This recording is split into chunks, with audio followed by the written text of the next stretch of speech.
Okay. Hello, this is Richie from the Metal Cell podcast. I have my co-host alongside me, Danielle. How are you, Danielle? All good, Richie. And I want to welcome Ronan and Ainsley from Scathed. How are you, lads? Hello. Very good. Hiya. Welcome to the show. Welcome to the show. Thanks for having us on. You had mentioned to us a long time ago, I think when we released our last EP, about possibly coming on the show, and obviously the last 6 months have been a total write-off, and we decided we were going to release a new song, so we thought it'd be great to finally have a chat with you. Yes, absolutely. And that song is coming out on November the 13th, is it? Yeah, November 13th. Yeah, Friday 13th, lads. Is it Friday, is it? It is. It is, yeah. We were doing we announced the artwork and stuff the other day, and it was only when you put it down in writing and realised, oh shit, lads, this is Friday the 13th. How's this going to work? But Yeah, Ronan had said it in the chat, and I was actually in a lecture at the time, and I was trying really inconspicuously to be checking the socials, make sure everything was in line. And when Ronan was like, "Oh, the date is," and I was like, "Oh my god, did I post the wrong date?" And I was freaking out. But he just said, "Oh no, Friday the 13th, way." Yeah. So. Yeah. The artwork is interesting. It was with Adam Robert Martin. Fast. yeah, Yeah. It's very unusual. I really like it. Yeah. I think we kind of consciously wanted to do something different than the last time. We went with Kelvin the previous time, and Kelvin is an absolute class act. We absolutely loved what he did for us. The best choice you could ever make, yeah. Yeah. With the first one. Calvin's 100. He's just absolutely deadly. He just nails it every time. Yeah, and sure, that T-shirt must have sold out, did it? How many runs? Nearly twice over, yeah. Savage T-shirt, no fairness. I wasn't expecting that. That was really cool. Absolutely not. It was they just flew out. It was absolutely mental. Yeah. What had happened was we bought a box of the T-shirts the first time around for our launch gig, and we didn't even have Bandcamp at the time. And I said, look, I'll throw Bandcamp up. We'll see. We might sell one or two. And I think ever the optimist. Genuinely, the first, I think we put them up on a Friday, and by Monday or Tuesday the next week, I had to order a restock. They were nearly all taken for, which was absolutely insane.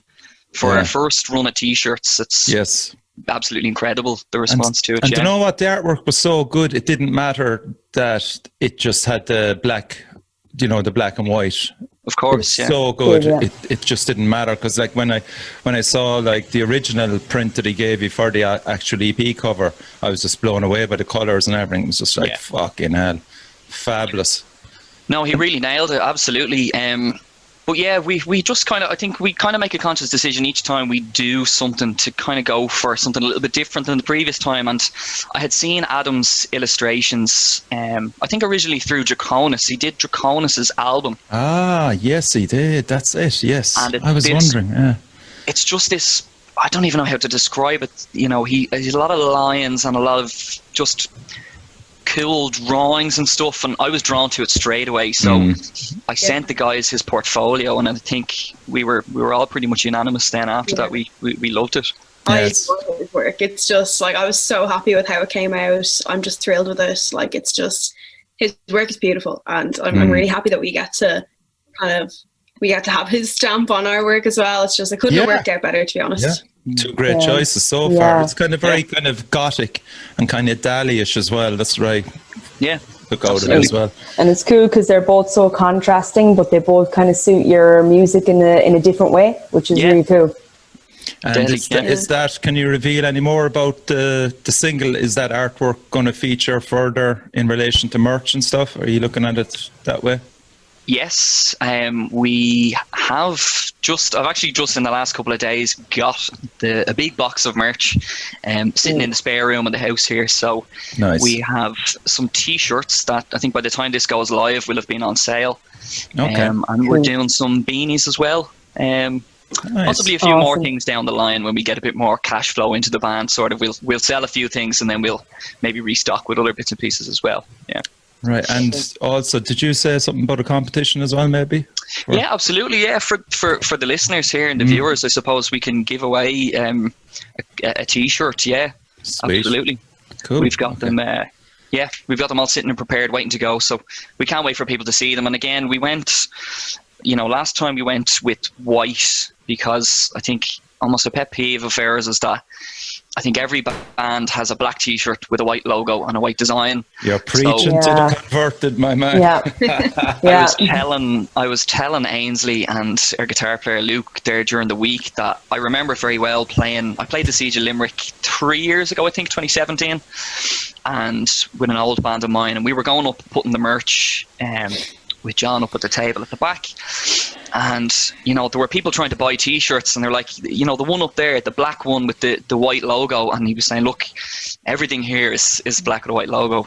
And one thing that struck with me from then was Zora at the time it was like a royal purple T-shirt. That's right, with a green and yellow design, and it stood out straight away. I bought one myself, and I think a lot of other people did, just purely for something different. So yeah, we did a classic black one this time, but we've also gone for maroon as well on top of that. Oh, cool. Something nice and different, yeah. Nice. We approve. Yeah, I'm looking forward to this now. Maroon burgundy is like my favourite colour, so I'll definitely pick one of those up from staff. Thanks, that's good. Okay, so for people that don't know about the band, maybe Ainsley, you might give us a brief outline on when you started. Was it around 2017? Yeah, well, myself and our guitarist Luke have been playing together since about then, 2016, 17. Ryan rolled in actually on drums originally. The lineup of this band is a story in itself. And yeah, we were just kind of jamming together, not really doing anything serious though, but we did release Petrify then in 2018. Great song. And then things just kind of evolved, and we just switched up the lineup a bit. Ryan actually wanted to move to guitar, so he did. So we needed a drummer, and we needed a bass player, and that's where Luke Butterly and Ronan came in. So after that, like, we had a couple of songs written, like the bones of a few things together, like the original three of us, and then the two lads came in and then just worked their magic on them, and we went in and recorded our EP, Where Truth Occurs.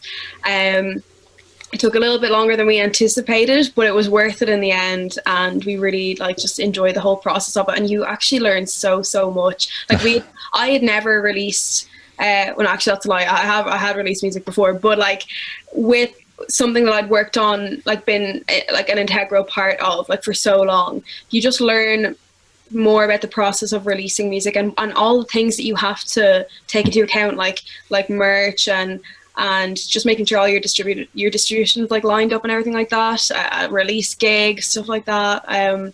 So it was an experience, and I feel like we've taken so much from that release and learned so much, and we're hoping that, like, with this release with Deceit, that we can take it just that step further and kind of put what we've learned into practice. Yeah, Ronan, like, drummers are a rare breed in Ireland anyway. 100%. So what was your background in relation to drumming, first of all? Were you always a drummer? No, I started out playing piano as a child. I think my parents got me lessons from when I was 4 or 5 years old. Yeah, started out on the piano and did that up until till my leaving cert, actually. I did music up the whole way, but kind of hit a rebellious phase when I was about 14. And who were you listening to then?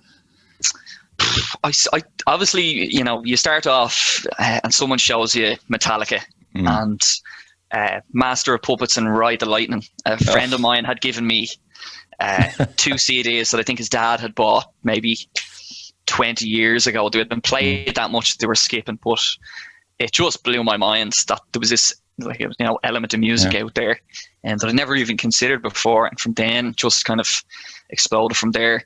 I was huge into Slipknot in my teenage years as well. Joey Jordison, I pretty much copied every fill. I copied all of his fills when I was 16, learning to play. But yeah, I just started off. There was myself and a friend from school that we just started writing riffs together, and I started off and I was absolutely crap. But after 6 months to a year, I was practicing maybe 2-3 hours a day on a little electric kit at home, and was just so eager to play music with other people and to write music, and just went on from there. After that band, kind of then I played with a band called Called Arms, and that was from 2015, I think, 2015 to 2017. We did so many gigs and shows around Ireland with them. How old are you then, Ronan? I was the old man in the band. I was 21 at the time. Jeez, and the lads were 16, 17. They were only kids. And I think part of the reason they needed a drummer at the time was that their old drummer was 14, 15. And he wasn't allowed into any of the venues. The bouncers were turning him away. So they needed someone a little bit older. But yeah, no, we played with the guys for 2.5 years. We played up and down the country over and over. Like I really cut my teeth in the Irish scene with them. And then, yeah, kind of towards the end of 2017, then left the band. We had done a couple of singles with them. And then I think they released their album actually earlier on during this year, I think, just before the lockdown. All right, cool. Yeah. But yeah, and then I think I kind of just after that, I took maybe 6 months out just to finish my degree. Myself, Ainsley, and Ryan all did the same degree. We were all in BIM together. And what were you studying? All music performance. Ainsley obviously looking at vocals, and then I was drums, drum performance, and Ryan was guitar. So you all knew each other, or were you just on sleuthing terms? We were. I kind of knew Ainsley a little bit through mutual friends from college and stuff. Okay. And I think. Yeah, and we would have seen each other at gigs and everything, like, but we wouldn't have been particularly close. And we were laughing as well. Myself and Ryan were in the same course for 4 years, and we didn't speak once until after we finished. Yeah, it's just funny how it goes. I think we were both kind of we both kind of kept to ourselves a little bit. We were kind of a little bit shy, and then but yeah, no, the guys hit me up then, I think in the summer of 2018, and we just kind of went from strength to strength there. As Ainsley said, they had the songs written, and we went about recording and releasing Where Truth Occurs, and yeah, and here we are now. So, like, how did Danny Bokov from North South get involved? Had any of you any dealings with him before? Or? Yeah, so I knew Danny through my boyfriend who plays in Jailbirds, and he is a long-time friend of Ed's. So we'd done Petrify with Danny actually before, and so it was just a case of going back to someone who we knew would do a good job on it, and he did. Yeah, so that's how we knew him basically. Yeah, he was a friend of my boyfriend's, and it was just convenient that way. So yeah. And the drums and bass then, of course, was Michael Richards. Yeah, when we set out to record, I think we were all a little, I wouldn't say naive, but we were all a little bit green in terms of recording an EP, putting it together. And, we set out, and there was a lot of different setbacks and stuff. I think there was an issue with the guitar recordings. Ainsley, wasn't there something to do with a hard drive issue? We had to record the guitars again.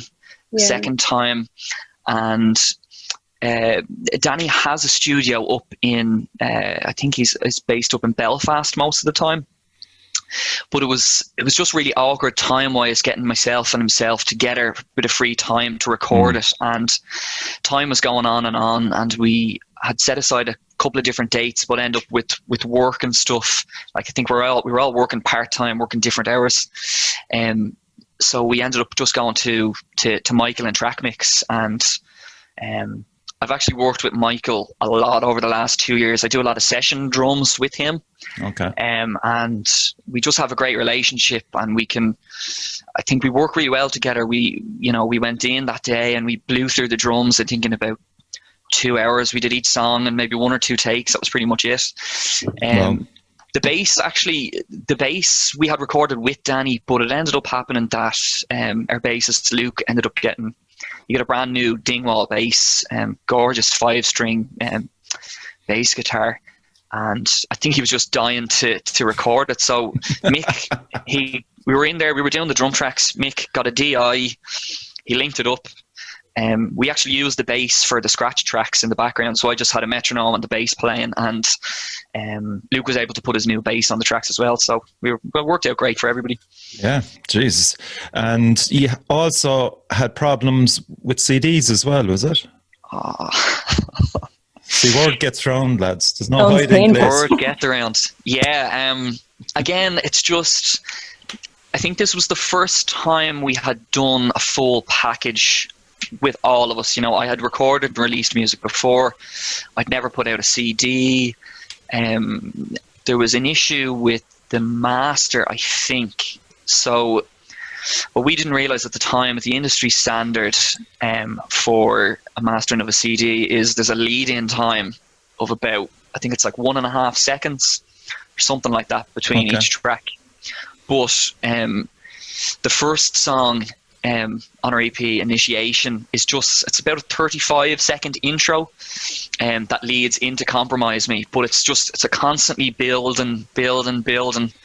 And we had the CDs and we were just listening to them, and it's a 4 count into the drums. 1, 2, 3, 4. 1, 2. And then the song came in. Oh, shit. Okay. But, and you know, it was the sort of thing that we should have known to ask them to have a look at. You know what I mean? They should have known also, maybe. Yeah. You know, it was, I wouldn't say it was anyone's fault in particular. You know what I mean? We sent the files to the CD crowd. I mean, they would have just assumed that it was okay. But we got a really, really quick turnaround. The guys that printed them did us a great deal, and they sent out the same batch of CDs again without the cases, and then we had to do a real quick switcheroo. But we got them sorted in the end. But yeah, and I think, as Ainsley said, you know, we did everything ourselves that first time, and you know, we learned. That's it. Like, I'm a firm believer that you can't learn if you don't make mistakes. You know, absolutely. If you do something wrong, you say, well, okay, so here's what went wrong. I know for the next time that I need to check what way the gap is going to be between the songs, or just for everything that we've done. Yeah, you'll find out a lot about your bandmates as well. Like if they're losing their plot over it, you kind of go, fucking hell, you know. That's just something small. Imagine if something bigger comes down the line. Of course, yeah. Cool heads. Absolutely, yeah. No, I think we're quite good for that. You know, we're 5 kind of different people, but I think when it all comes down to it, we're able to kind of air everything between us, and we're able to kind of get everything sorted. There's no big egos or anything involved. Like, I think everything is just for the betterment of the band going forward. As opposed to just kind of individual gain, you know. Yeah, it's a brilliant EP. I mean, it still sounds fresh. I was listening to it again today, and Jesus, the riffage in it is fantastic. Like, it's great. Yeah. You know, it's great. And Ainsley, your vocals as well. What made you go for the single Compromise Me out of the 5? Was it an obvious choice? I think it just felt like, well, we released Sacrament first as a single, and then Compromise Me we did the music video for, because we felt like Compromise Me might be a bit more fun to, like, it was a bit hookier, so we thought that would be kind of like just a little bit, the energy of it we thought would be pretty fun to try and portray through a music video, and it was great crack, and we were all really happy how the music video turned out. Olga did that for us, and she did an absolutely amazing job. She's fantastic for the scene, Olga. Yeah, no, that the just to talk about Compromise Me for a minute, that was the first song that I kind of put my own spin to. So when I joined the band, Ryan had his original parts, and you'll hear in the verse that I just do like a kind of a storming double bass kind of, it's like a double bass groove the whole way. And when the lads going to hear that first, they're like, oh, this is deadly. We'd never thought to kind of try and do this thing before. So I think it was just a nice mix of all the different elements of the band. There's the fast and heavy stuff, but just a real catchy chorus as well. Like a great hook on the vocal, and I think it's the one that people, along with Petrify, I think a lot of people kind of know the words to, and at gigs we're kind of singing back and stuff. So 2,337 views, lads. Yeah, it's doing great, doing fairly well. We were delighted with how it came out. I think it was a difficult shoot. We learned a lot doing that shoot that day. was quite a tough one, Ainsley, wasn't it? Oh, it was so tough, but it was so worth it. Like it was comically hard work. Like physically, we had to carry all of the gear. Like we had driven up to, I think it was Warren Point, which took about an hour and a half, 2 hours. And then we had to carry all the gear across a beach, up a wall, through a scaffolding, into a swimming pool that we then had to clean. Like it was really fun. Like I wouldn't change it for the world. Like it was just great. It was. And at the time, I think we were saying, oh my God, you know, never again. But we look back on it now and like we actually had a great time. Like Alan D, who works with Olga on her shoots, is great as well. Like, and we just had a great time doing it. And we were hoping to be able to work with Olga again. I think we wanted to do a music video originally, but of course, we're actually based kind of in 3 different counties ourselves originally, so we haven't really been able to meet up. Yeah, of course. To do it. So, how did you come across Scathed, Daniel?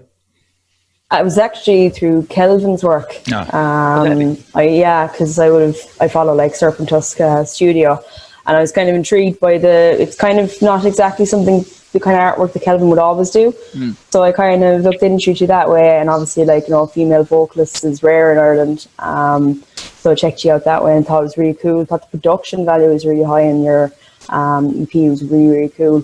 And the track that stood out to me actually was New Hollow. I thought that was really like kind of sitting there getting into the groove, and then it kind of took me out by surprise halfway through. I was like, whoa. So yeah, some awesome riffs, some savage solos, and great all-around performance from everybody, I thought. Yeah, absolutely. So we're is the next recording going to be an EP, or are you going album, lads? Can you reveal anything yet? We have been writing like crazy over the lockdown. It actually worked out really, really well that all 5 of us now have kind of production rigs at home that we're able to demo from. Because I had done, it would have started off, I recorded all the demos and stuff pre-production before we would have gone into the studio, but now every member of the band has the ability to kind of record their own parts. So it might be somebody even just humming a riff to start out, they might send it to me, I'll program a bit of keyboards and some drums and stuff, and then it gets sent back and forth and around. Okay. And but yeah, the first 2 months of lockdown, myself and Luke Menton, we have 2 Lukes in the band. Luke Menton, our guitar player, and it wasn't even a conscious thing. I was obviously off. I was off work for 4 months, just sitting at home, and we must have written, I think, 6 or 7 songs in about 6 weeks. We were just flying through stuff. So we're a little bit up in the air as to what way we want to release stuff after this, but definitely at least another EP, you know. But I think that's kind of, we're going to try and get stuff recorded first, and then we're going to see really how it adds up. Yeah. And Ainsley, as a singer, do you have any kind of, I know now it's a long time since you played a gig, like, but do you have any pre-gig rituals or anything like that? Do you have any? Yeah. Oh my God. Like, I'm just trying to think of what they are because I haven't done them in so long. I absolutely have to have a really good night's sleep. Like that's one thing. And very rock and roll. Yeah. Real heavy metal. What it is. So that's one thing. And then I do tend to drink a lot of water on the day. And I did learn, like, I used to never warm up before gigs, but I do find that, like, I just used to watch over videos and stuff like that, and I actually could not sit through videos of myself, like, from the early days when I didn't really care that much. And I was just kind of sick of feeling like, oh, that sounds really bad. So I do have like a very quick warm up routine. If I can go even into a toilet somewhere and just into a jumper, make weird sounds. But I always have a shot or 2 of whiskey before I go on, just to loosen up a bit. I can't That's not. Cool. And I don't know if it's a placebo, but I do have to have my shot of whiskey before I go on. So. And did you have to work initially much on your ability, we'll say, to connect with audiences? Is there certain routines that you've developed over the years to connect with the audience? Yeah, like before Ronan and Ryan joined the band, like I really had quite bad performance anxiety. I didn't, I loved it. Like I loved doing it, but I felt like I just couldn't step into like performance mode. I just did vocals. I just stood in front of the mic and I just sang or whatever. So I did just kind of work on relaxing a bit and just like practicing put me at ease. Like if I knew that I didn't have to worry about how the vocal was going to sound, that helped me a lot with just kind of getting involved and engaging people because they want to engage with you. And I noticed that, like I was looking at people in front of me and being like, well, they are trying to engage with me. So like I need to just do my part here. And I think like, obviously like I watch a lot of live performance videos of what we all do of our favorite bands and just kind of like seeing like, oh, it's not that weird to, you know, be screaming in someone's face, or it's not weird to go and just be jumping around like a mad joke. So like you know what, the thing that helped me the most was just thinking, if I was watching this set right now, what would I be doing? I'd be just bopping. I would just like, I really would just be loosening up and just having a good time. So that's what I do when I'm on stage. When I'm playing with the guys, it's great. And I just let my hair down and I just act like I would be if I was in the audience myself. So. Because I'm sure there's girls out there in the crowd watching you and that might have the potential to be singers for a band, you know, and they're looking at you. And as you said, like, if you've no fear and you're moving around and you're talking to the audience and stuff like that, that gives them a great, what would you say, inspiration maybe to pursue it themselves, you know? Do you find it frustrating that, like, as a woman, the first thing people want to do is compare you to other women in the metal scene? Do you ever get that? Like, is it instead of being compared to a frontman of a band, you know, do you find that frustrating? Yeah, because I do think that like each woman in the scene like has her own sound and her own way of doing things, and I don't think that like our gender connects us in that way. Like it doesn't really, like I had someone wrote a review on the Hailstorm show, and they said that my vocal was like, it was something crazy. It was like Debbie Harry cross with Phil Anselmo. And I was like, I like that because it's not just like another one here. Like the weirdest comparison I've ever, like, it just caught me off guard. And I was like, that's kind of cool though, that like, it's not always going to be women who I'm being pitted against, you know? Yeah. So, yeah. Like, I'm sure when you sit down writing lyrics, you're not thinking about being a woman, you're thinking about the themes of the lyrics, you know, what you want to portray across, you know, and like hopefully people will realize that gender should be left out of music, you know, it's all inclusive and it's genderless. Like, but I think the Irish scene is good that way. What would you say, Danielle, in relation to that? Yeah, like I don't think anybody would be like disregard a band for having female members. I don't think Irish people are really like that. And I think in the scene it is very inclusive. Like I know loads of women like who listen to metal and go to all the gigs and never get any hassle for it. I think it is very inclusive. It's an obvious fact that there is a way higher percentage, probably like 95% men, but it's great to see like Ainsley now and representing like. But yeah, no, it is great, and definitely connecting with the crowd, connecting with people in the crowd, and encouraging them to be up there on stage. Yeah, it's so important. Definitely. Like, you know, I've got my calling now. I'm going to be on stage next. On Jack's solo album, isn't it? That's it, yeah. Jack's solo album. Except I'll just be a dancer. So lyrics-wise, Ainsley, I presume, I could be wrong now, but do you more or less write all the lyrics for the band?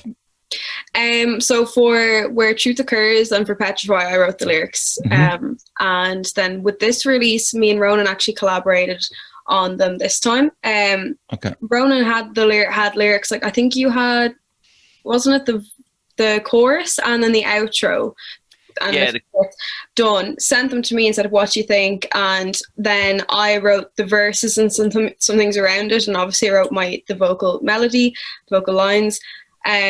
So this, I think, yeah, it's for the most part, like in the prior releases, like I did all the writing for the lyrics, stuff like that, but I enjoyed kind of collaborating with Ronan this time. And I do like that kind of melding my experience with Ronan's experience or the other guys in the band.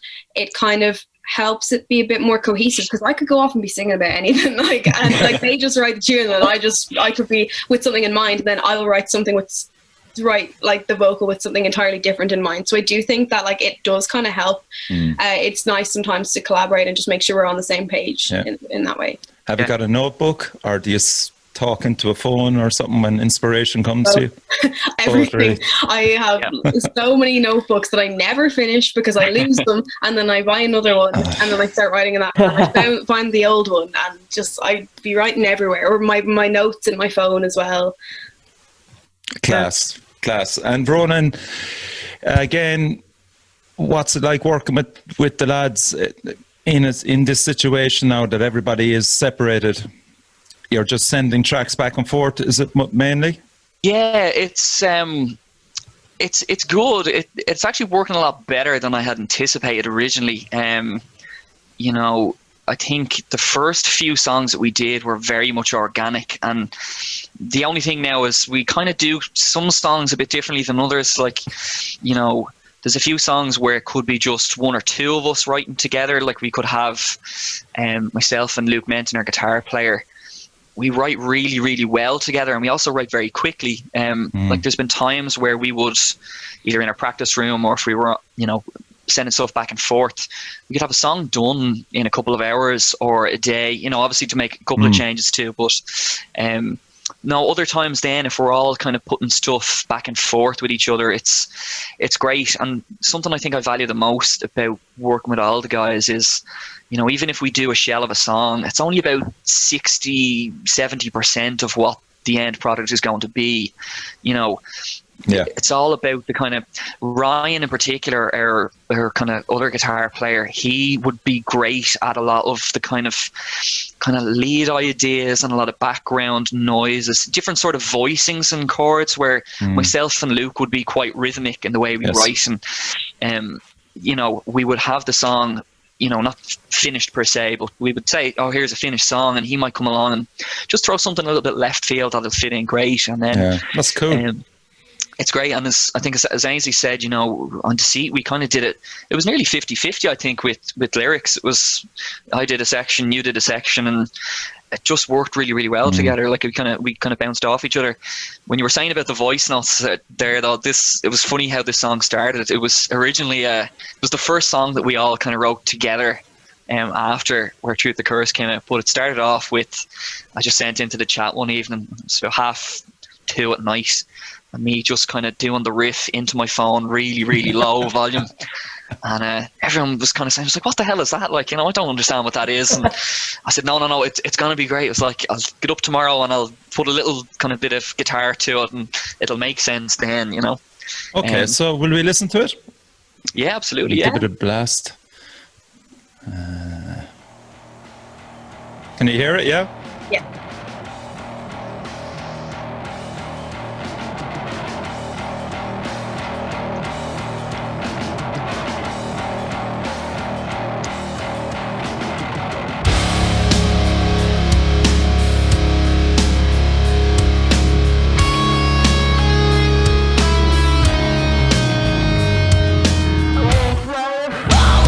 This world that takes more than it gives, not the glass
Savage, lads.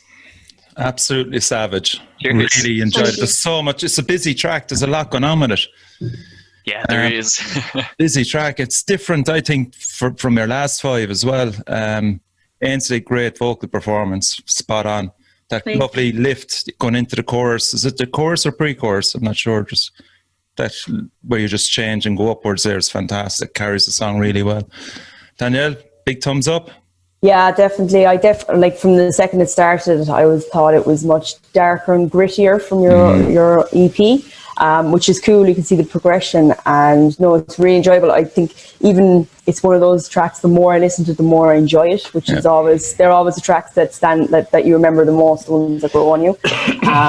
So it's class, and I think the artwork is just so like perfect for it as well. I'm really excited to hopefully see it or hear it live.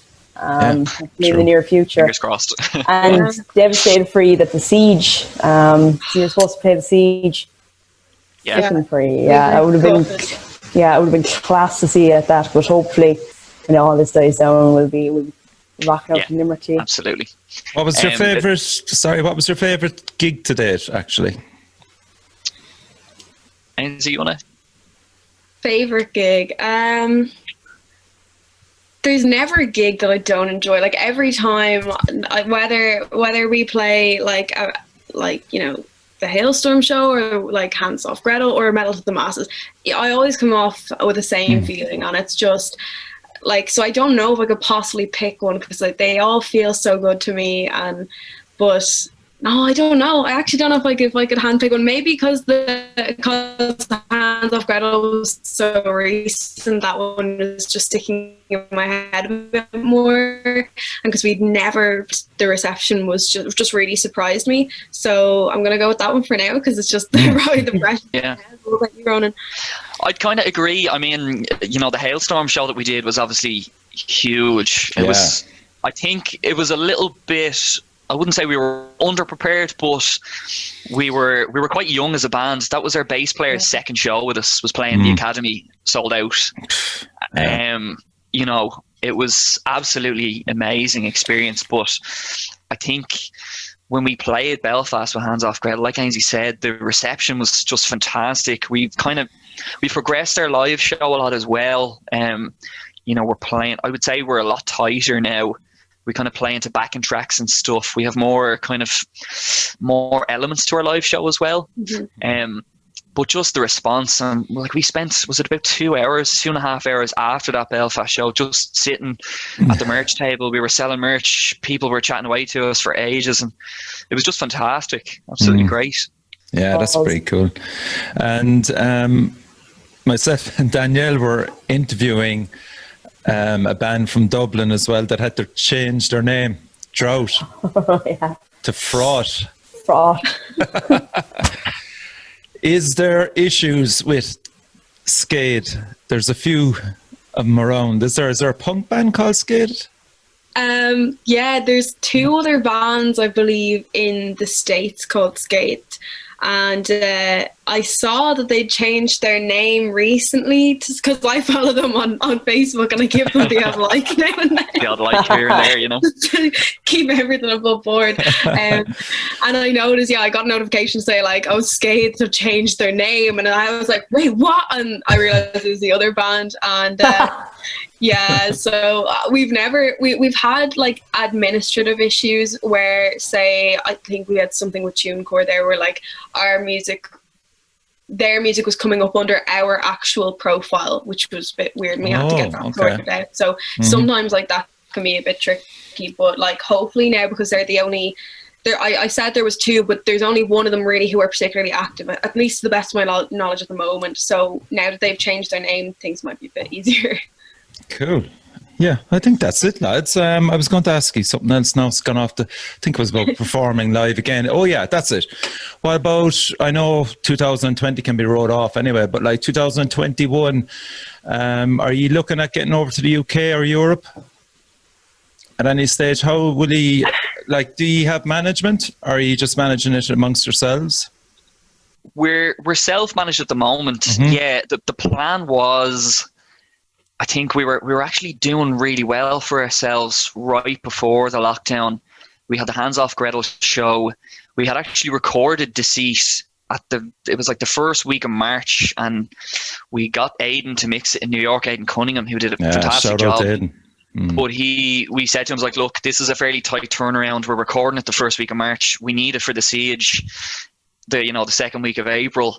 And we had a few really nice gigs kind of lined up for the summer and everything like that. And then it's kind of just now on pause for an indefinite amount of time. We would love to. I think we're kind of just focusing out at the minute to kind of, we're going to get this single out and kind of to see where that takes us a little bit, and then hopefully get some more stuff recorded next year to hopefully kind of tour with, if we can. But the industry is just so. I think we've no answers really. We don't know what way it's going to go. So we just have to wait and hope. I suppose we're trying to do as much as we can in the background, so that by the time gigs do come back, that we have a lot of material and stuff for people to hear. I suppose your biggest priority is to broaden your fan base, really, and you can only do that at the moment through social media, through playthroughs and a few other things, obviously with the single release as well. But I think he'd be perfect. You go down a storm in Europe. Do you think so, Danielle? Yeah, I think so. Like even getting that the Hailstorm gig, I'm sure he went down really well with their fans, and even like fans like Alter Bridge and things like that. I think he'd be really good supporting like those guys abroad. Cheers. Thank you. Yeah, there's some could hear a bit of their influence in your music. I adore you fans of them. Yeah, Luke. I think Luke is. I like him. Yeah, that makes sense. And a bit of Avenged Sevenfold in there, and I was a massive. I was massive Sevenfold fan. That's great that you heard that, because people ask us what our influences are, and I think all 5 of us have maybe 10 different influences, and we find it kind of hard to pin. But Alter Bridge is actually a really good one. I hadn't thought of that before. It's a great shout to know. No, cool. But definitely could see going around Europe. All right, definitely. It'd be fantastic. Even like, see, there's a few Irish bands that have ventured across, and when they hit the stage, it is quality, that they're bringing. So the Irish reputation is very good abroad, in Europe anyway. So, fingers crossed if you got on some tour in 2021, who knows, Yeah, we can only hope. 100%. We always fucking say this at the end of the show, don't we? We can only hope. It's so depressing, isn't it? Fucking And I hate talking about fucking COVID, but like it's so relevant for you as a band with material coming through. You can only just go, Jesus, 2021 surely be better. And just depressed you all now. Great. And I suppose it's in particular for us. We all live miles apart. I mean, there's 3 of us live in Dublin, but we're about 30 kilometres away from each other in Dublin. And then the 2 guys are Meath and West Meath as well. So we haven't even really been able to see each other. I think we saw each other twice since March, really, all 5 of us together. So in terms of getting stuff done that way as well, it's not helpful. But we're just trying to be positive, and this is the hand we've been dealt with. Okay, what can we do to try and do the best we can? We could sit and feel sorry and say, well, we could have got X, Y, or Z if this didn't happen, but we're stuck with it now. We have to just try and do our best. Yeah, we're definitely trying to just exploit this time as much as we can to, like, in fairness, we've had more time to get all our ducks in line for this release, and it's definitely a much more cohesive, less stressful. Absolutely, yeah. So far, anyways. Touch wood, like nothing goes horribly wrong. But like we're already more prepared for it, and I think that extra time has helped us, because we knew we were going to release this this year, but then obviously lockdown happened, and we had a lot of time to think about what we're going to do and how we're going to do it, so as well as just focusing on writing the song. So we'll never have time like this again, and so it's just, I think we're just trying to, as Ronan always says, be proactive rather than reactive. Is that what you say? That's your tagline on my CV, So we're just trying to make the best of a bad situation. Excellent stuff. So the single is out on Friday the 13th. I love saying that. And it's called Deceit. And check out Scathed on Bandcamp. Social media side of things, you're very active, which is great to see. I love seeing that. And thanks to Ronan and Ainsley for coming on the show. Thank you for having us. Thanks, guys, for having us. It's a pleasure. Thanks, Danielle, lads. as always, fair play. Thanks a million. Thanks, lads. Okay, you've been listening to Richie in the Metal Cell. Please hit like, subscribe to the show, and as I said, keep an eye out for November the 13th. Scathed will be releasing their brand new single, Deceit. Cheers.